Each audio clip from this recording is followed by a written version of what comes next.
جب سب سجدے میں چلے گئے پھر قرآن یہ کہتا ہے کہ فرعون نے ایک جملہ کہا انتم الرافضون، تم سب رافضی ہو گئے۔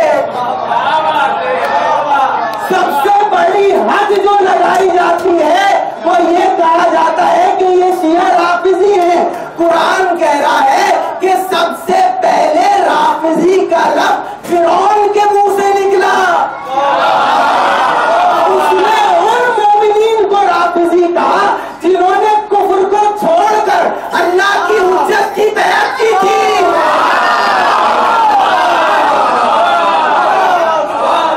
پتہ چلا جو کفر کو چھوڑ دے اللہ کی حجت کی آگے بیعت کر لے وہ رافضی ہوتا ہے۔ یہ الگ بات ہے کہ انہیں رافضی کہنے والا فرعون ہوتا ہے۔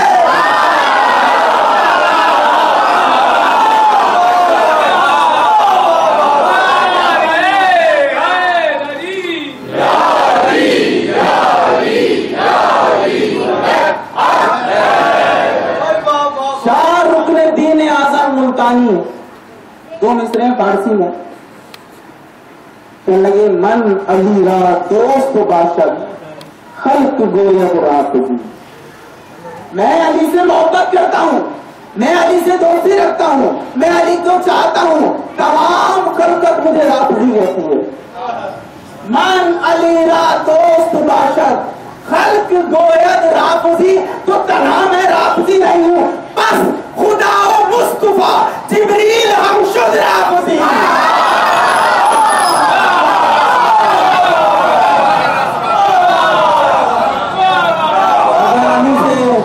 اگر علی سے محبت کرنے والا رافضی ہے تو میں تنہا رافضی نہیں ہوں۔ خدا بھی رافضی ہے نعوذ باللہ، رسول بھی رافضی ہے نعوذ باللہ، جبریل بھی رافضی ہے نعوذ باللہ۔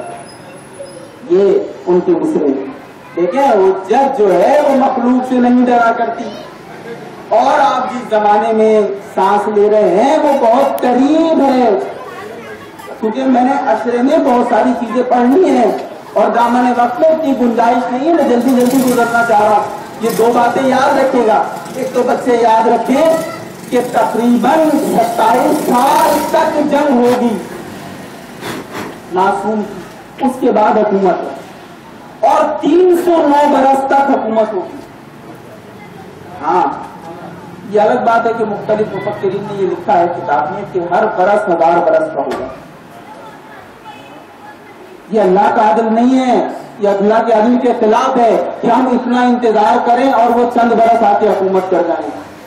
اتنے عرصے سے انتظار کرا رہا ہے، حکومت بھی تو دکھائے گا کہ کیسی حکومت ہوتی ہے۔ 309 برس حکومت ہے میرے، اور 309 برس کیوں ہے؟ کیونکہ اصحاب کہف جو تھے وہ 309 برس سوئے تھے۔ 309 برس حکومت ہے، اور 313 جو ہوں گے نا، یہ بھی سن لیجیے، 313 جو ہوں گے وہ سپہ سالار ہوں گے، وہ کمانڈر ہوں گے مولا کے، وہ ہوا میں اڑ بھی سکیں گے، اختیارات ہوں گے ان کے پاس، ان 313 کے پاس۔ صرف معصومین کی روایت کی فکر ہے کہ صرف معصوم کے لشکر میں 70,000 سے زیادہ تو صدیق ہوں گے، صدیق ہوں گے 70,000 سے زیادہ۔ کون سے صدیق؟ جن کو قرآن نے صدیق کہا ہے، ذکر کرو اس کتاب ابراہیم کا وہ میرا صدیق نبی تھا۔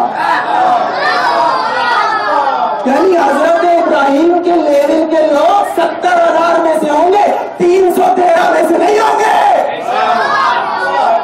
دیکھیں اس کو میں آپ کو وجہ بھی بتا دوں، یہ بھی سنیے گا۔ جنگ صفین میں جو چیف آف آرمی اسٹاف تھے وہ حضرت مالک اشتر تھے، مولا کائنات کے لشکر کے جو چیف آف آرمی اسٹاف تھے وہ حضرت مالک کے اشتر تھے۔ اور جب حضرت مالک کے اشتر امام زمانہ کی ملاقات کریں گے تو روایت میں ہے کہ کعبے کے اندر سے ضرور کریں گے، وہ بھی نیچے سے بیعت کرنے کے لیے، لیکن جب جائیں گے تو امام کے سپاہیوں میں سے ہوں گے۔ حضرت مالک کے اشتر جو معصوم کے مولا کائنات کے چیف آف آرمی اسٹاف ہیں وہ بھی سپاہیوں میں سے ہوں گے۔ 313 مذاق نہیں ہے، میں کل آپ کو روایت پڑھا۔ اور دیکھیں دو باتیں ہو چکی ہیں، یہ بھی آپ سنیں، یہ مجلس جو سمجھنے کے لیے ہے۔ دو چیزیں ہو چکی ہیں، ایک تو روایت یہ ہے، اور یہ سعودیہ والوں کو بھی پتا ہے کہ یہ 2 چیزیں ہو گئی، اس لیے انہوں نے بڑی پلاننگ کر رکھی ہے. میں آپ کو بتا رہا ہوں کیا پلاننگ کی گئی. معصوم کا ارشاد ہے کہ بیت اللہ کے سامنے پہاڑی پر بلال کی مسجد کو گرا دیا جائے گا. بلال کی مسجد کو گرا دیا جائے گا، اور گرانے والا ہماری اولاد کا دشمن ہوگا، دشمنوں میں سے ہوگا، اور مسجد کو گرا کر اس پر ایک محل تعمیر کرے گا، اس کا نام ایک جانور کے نام پر ہوگا. ایسا ہو چکا، مسجد گرائی جا چکی، محل تعمیر ہو چکا، اور وہ جو تھا اس کا نام تھا شاپات پہاڑ چیتے کو کہتے ہیں.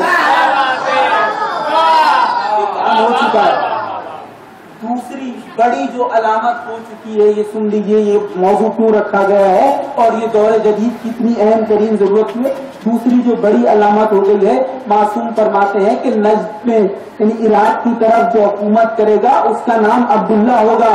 آج وہاں پہ عبداللہ نامی حکومت کر رہا ہے، لیکن ہم یہ اپنی روایت ہو سکتا ہے نہ ہو سکتا ہے یہ وہ عبداللہ نہ ہو، کیونکہ ہم جو ہے وہ جذبات میں آنے والی قوم نہیں ہے. ہم ہوش کے سہارے سے بات کرتے ہیں، ہم جذبات کے تناؤ میں نہیں بہ جاتے. ہم ان کی طرح نہیں ہیں کہ رسول سے لڑ پڑے تھے صلح حدیبیہ میں کہ تو نے کہا تھا کہ طواف کعبہ کریں گے، واپس کیوں لے کر چلتا ہے؟ رسول نے کہا میں نے یہ تو کہا تھا کہ طواف کریں گے، یہ کب کہا تھا کہ اسی سال کریں گے؟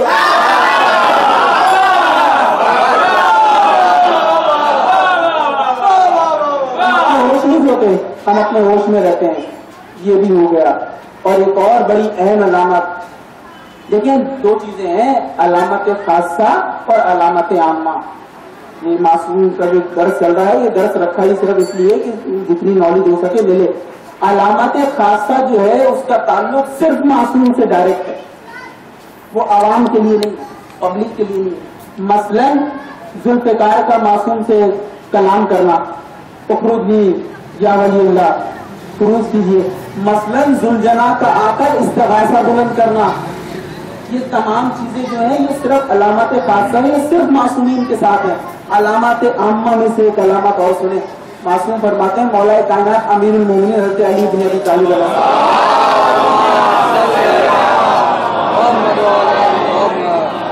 معصوم کے جملے، معصوم فرماتے ہیں کہ 3 یک کے بعد عبد النامی حکومت کریں گے رات کے 3، اور 3 حکومت کر چکے یک کے بعد. عبد الناصر، عبد الکریم، تیسرا بھی عبد الکریم. اور مولا فرماتے ہیں کہ ان کا جو چوتھا آئے گا وہ ازلم الناس ہوگا، ظالم ترین سے پاک ترین آدمی ہوگا. اور وہ جو چوتھا حکومت کرنے ان کے بعد آیا وہ سجام تھا. میں آپ کو تاریخ بتا رہا ہوں، روایت بتا رہا ہوں، جو چوتھا آیا وہ سجام تھا. اور مولا کہتے ہیں، بلکہ آیت اللہ کا جو جملہ لے لوں پھر میں معصوم کی طرف آتا ہوں. آیت اللہ کہتے ہیں اتنا بڑا ظالم تھا کہ اگر 61 ہجری میں صدام ہوتا تو یزید ہوتا، اور یزید اگر آج کے دور میں ہوتا تو صدام ہوتا. اتنا بڑا ظالم تھا. اور معصوم کہتے ہیں اور پھر، اب دیکھیے یہ بڑا دلچسپ جملہ ہے مولا کا، کہتے ہیں اور پھر پروردگار اس ظالم کو ایک ظالم کے ذریعے دفع کرے گا. اور یہ بھی ہو چکا ہے. بس اس وقت ہمارے بیٹے کے ظہور کے لیے دعا کرنا، وہ وقت قریب ہوگا کہ ہمارا بیٹا ظہور کرے گا.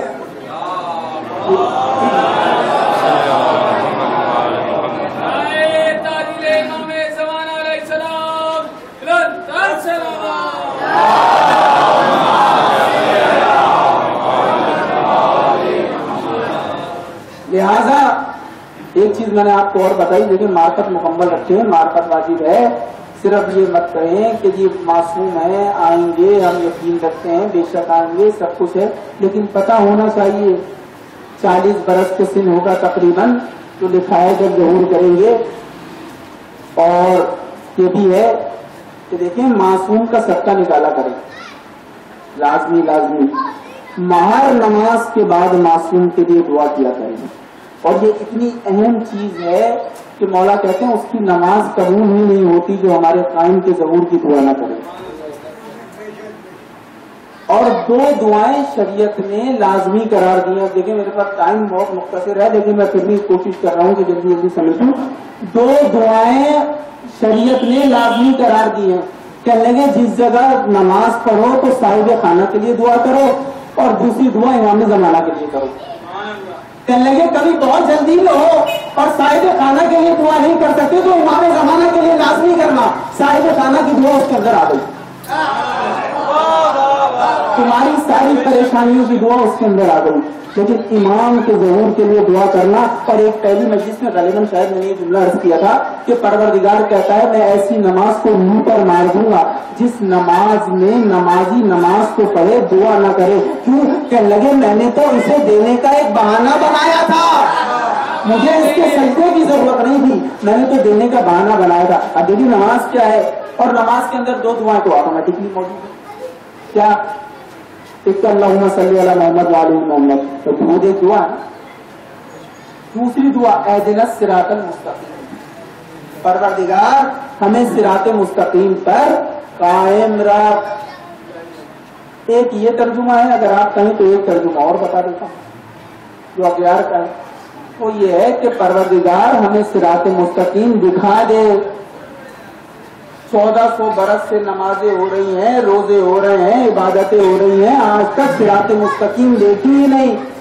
پروردگار تو دکھا دے صراط مستقیم کیا ہے. یعنی ہر نمازی, ہر مفتی, ہر مولوی, ہر عالم, ہر قاری قرآن صرف ایک ہی بات کر رہا ہے, کسی بھی چاہے شب قدر ہو, چاہے شب معراج ہو, چاہے شب برات ہو, چاہے کوئی دن ہو, چاہے عین دن ہو, پروردگار تو ہمیں صراط مستقیم دکھا دے. میں ہاتھوں کو دو درس کروں پروردگار, لاکھوں کروڑوں اربوں خربوں انسان 1450 سال سے آج تک صرف ایک ہی بات کہہ رہے ہیں, صراط مستقیم دکھا دے, صراط مستقیم دکھا دے. دکھا کیوں نہیں دیتا؟ دکھا دینا کہ اس میں ہماری غلطی نہیں ہے, ہم نے رسول کے ہاتھوں پر بلند کر کے دکھائی تھی.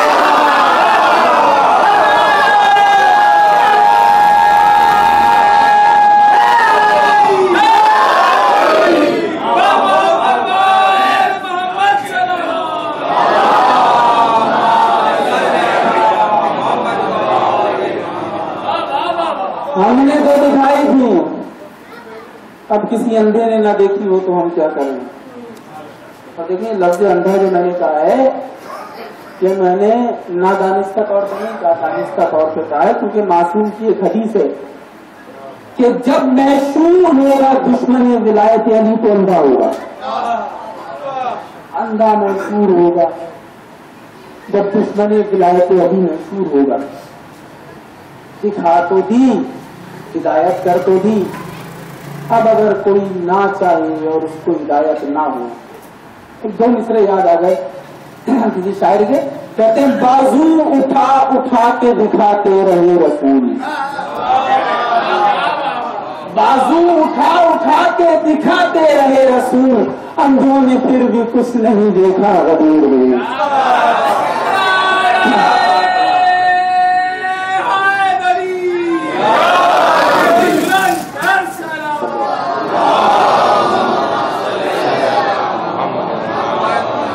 اپنے گھروں کو تیار کیجئے, خدارا اپنے گھروں کو تیار کیجئے, اپنی نسل کو, اپنی اولاد کو تیار کیجئے.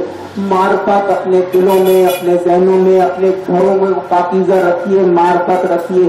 کبھی بھی ندا آ سکتی ہے. یہ کل بتاؤں گا, یہ آنے والی تقریروں میں عرض ہوگا کہ چیخ کیا ہے اور ندا کیا ہے, چیخ کیسے آئے گی, ندا کیسے آئے گی, ندا کون دے گا, چیخ کون ہوگی. یہ ساری باتیں جو آنے والی تقریروں میں آپ کو پتہ چلیں گی.